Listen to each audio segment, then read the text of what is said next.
Well, I guess I'll start off with asking just the simple question. How did you first get into journalism? Everyone's story is a little bit different, but what was it for you? I was when I was in high school, I was a big sports fan. I grew up in the Boston area, New Hampshire. So I was a big Red Sox fan, and I read the Boston Globe, and I always wanted to be like those writers, Peter Gammons, Jackie McMullen, Lee Montville, just so many great writers at the Globe. And I used to clip out the stories, and put them in a little scrapbook like Red Sox stories. So um, that was kind of where I started with it. And I thought, oh, I want to cover the Red Sox. That'd be great. What a great job. And as I went through my career, I realized that um, being married and raising a family probably wasn't too compatible with, covering like Major League Baseball. So that kind of went out the window. And I ended up doing other things. But that was really the beginning of it where it all started, that's where I really decided I wanted to do that.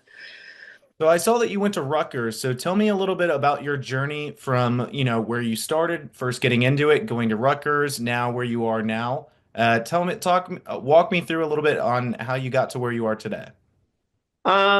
Yeah, so I went to Rutgers. I was kind of an oddity because I came from New Hampshire and people thought that was, it was like coming from Alaska or some foreign country, because most people went to Rutgers who lived in New Jersey. That was just what it was like. But the journalism department there was great. I got a lot of, I ended up getting a couple of internships and I got a lot of hands-on experience. I worked at the Daily Targum, which was a fabulous college newspaper. I covered all kinds of sports there. Um, and I actually, there are some people that are still out there in the world. There's a bunch of Daily Targum people that are, very, very high level sports journalists now. Um, so it's kind of cool. So I just, that's where I ended up. And it was a great, it was a great 4 years. And I mean, I don't know what else to say about it. But that being in New Jersey was really interesting because it was so different from where I grew up. And there were a lot of newspapers down there, and it was probably really good for me to go there to be able to get. My goal was to get back to the Boston Globe, and I never quite. Well, I never was at the Boston Globe, but my goal was to go to the Boston Globe, and I never quite. I kind of made it to Connecticut and ended up staying here for a long time, um, but that there were a lot of newspapers down in New Jersey, and I worked for a couple of them, and they're very, you know, during my formative years, so it was good. And so after college, before you ended up with Hartford, I saw that you also worked with the Asbury Press. How did that kind of help you in kind of that transition period between college and where you are today? My first job was at the Trenton Times down in Trenton. I worked there for about a year and a half, and I was covering high school sports, and that was really it was great. I ended up going to all kinds of stuff. I covered the Penn relays. But then I also was I was sort of the transition, not the transition person, but like the backup person for like the New York teams. So, because we covered all the New York teams back then. So I went to like Giants training camp. I covered the Yankees. I covered the Mets the year that they went to the World Series that September because the person who normally covered, they had clinched the pennant at that point, but we still covered them. So they said, oh, yeah, just send Lori. So I got to cover all that stuff. And it was really between covering high school stuff and I covered colleges. I covered everything at Trenton. And then when I went to Asbury Park, I was more of a copy editor, which also was a very good thing. I did layout. And I also still wrote quite a bit too. I covered high school sports there and also Rutgers and other college stuff. I covered a little bit of pro stuff, but not as much at Asbury Park. So it was a really good foundation because I got to do everything. And I really figured out, kind of what I wanted to do at that point. So it seems like you've done clearly many, many sports over your entire career, but it seems like baseball has kind of been your main passion. Actually, funny. No, not so much. No, it turned out to be basketball. Huh. Mostly college basketball. That was so when I came to the Current in '89, there was no. I believe UConn men had just won the NIT the year before, um, and the women, nobody even knew, UConn women, what was that? So I had come from covering the Rutgers women's basketball, and also the men, and Rutgers women are very good. And it was just a matter. Of course, we covered Rutgers women. But UConn, nobody really, like they covered the men, but they didn't cover the women at all. And that was when they started to cover them. They just, because they started to get good then.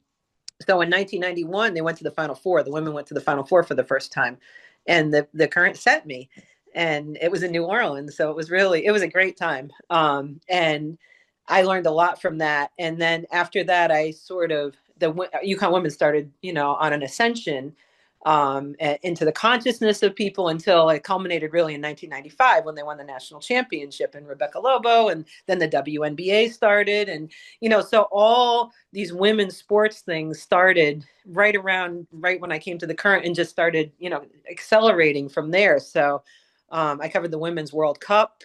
99. I didn't cover the championship, but I covered like the first game at then it was Giant Stadium, and there were like 80,000 people there to cover, or to watch a women's soccer game. And I was like, wow, this is so cool. I've never seen anything like that before. So that's really what I've seen over my years is the growth. I mean, and then you come now, now we have Caitlin Clark, and I covered the Final Four last year when Caitlin Clark played against UConn. And so to see that where we were back, in the late 80s, early 90s to now is, I mean, like I said, we didn't even cover the UConn women now it's one of our most popular beats at our paper, most popular things to read at our paper. So that's mostly what I've covered. And high schools also. That's what I do now. I cover high school sports mostly now.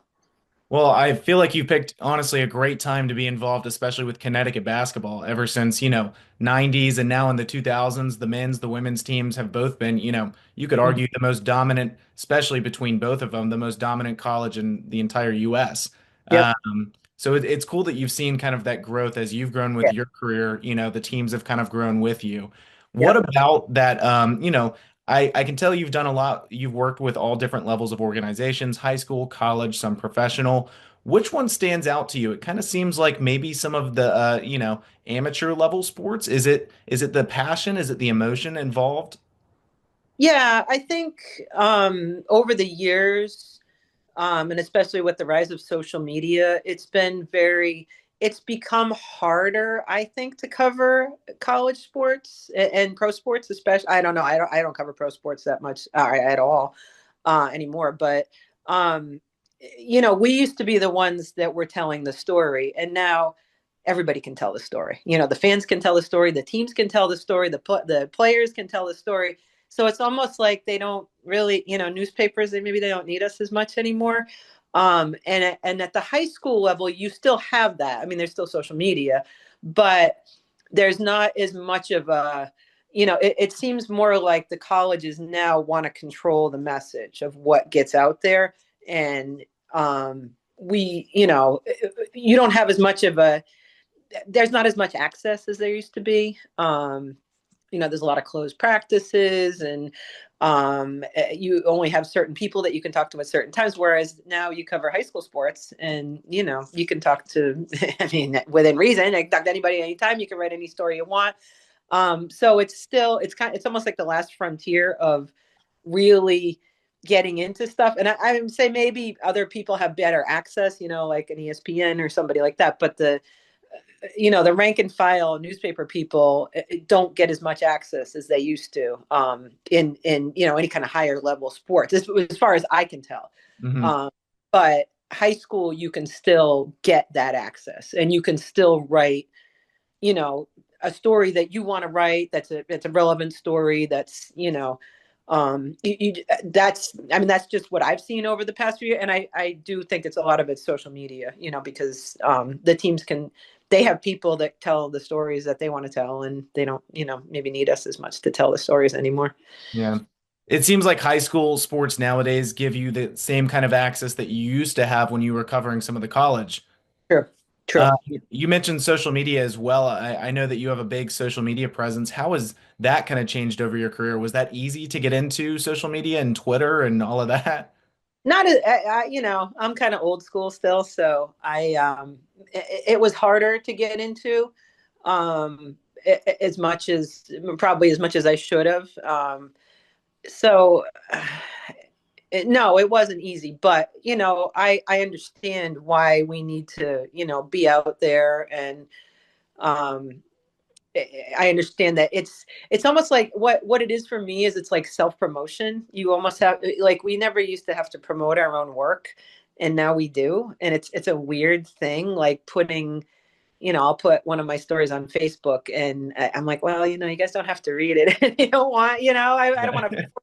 But it's in the old days we used to have like an advertising department that would promote us, or you know, we didn't have to promote ourselves, and now Mhm. it's all about self promotion, and I have kind of reluctantly embraced that. I don't, and I wouldn't say embraced it, but I don't, I don't, I've never wanted to put myself out there. I just wanted, you know, people to read my stories. So, but that is what you have to do now because, you know, maybe they won't read it if it's not right in their face on Twitter or whatever. So, um, that's how I think that's my reluctance with it is making it, you know, it's like, hey, look at me. And, you know, I've never been really like that. So.